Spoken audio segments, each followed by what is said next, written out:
It is my great pleasure this morning to be able to introduce you to our speaker, Mr. Lex Gillette.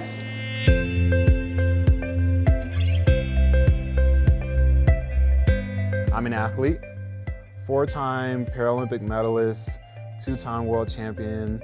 I am the current world record in the long jump for athletes who are totally blind. I came home from school one day. I was in 2nd grade, went through my regular routine, and as I was getting cleaned up for bed, I started noticing that my sight was blurred. I've had 13 operations on my eyes. After the last one, doctors said that there was nothing else they could do, and they said I would eventually become blind.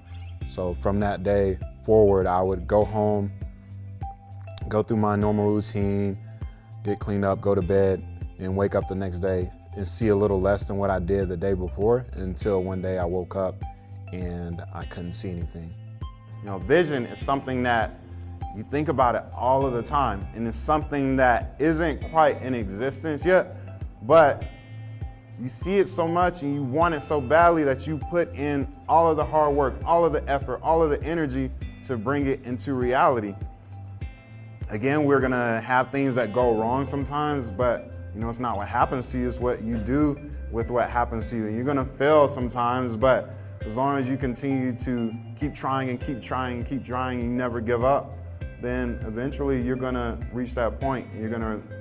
That vision that you have is gonna become reality.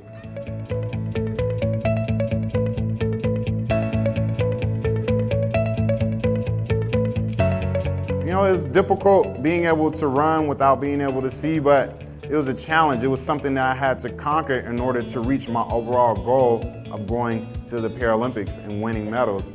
Track and field began for me in high school. We had about 1,500 kids in our school, and I was one of a handful that were blind or visually impaired. And I was one of the best standing long jumpers in the entire school. My teacher had gotten the bright idea of, you know, let's go out and let me show you everything about track and field. So we took the event, the long jump, and we adapted it into something that I could participate in.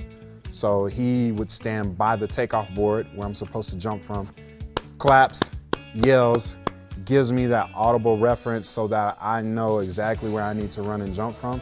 And I remember how many strides I take. I run as straight as possible and listen to his voice and make sure that when I'm on my last stride, I'm in the appropriate spot and I can jump and land inside of the sand pit.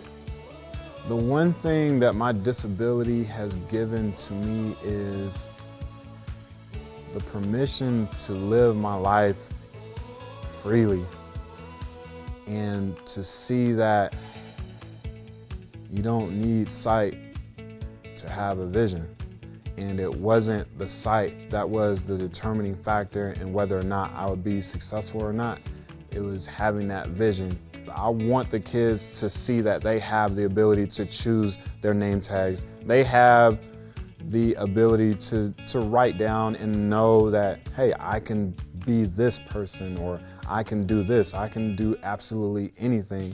And I want them to see that all of us have something inside of us to offer the world, and I want them to be able to pull that out of themselves so that they can step away from the crowd and be that amazing person that they are.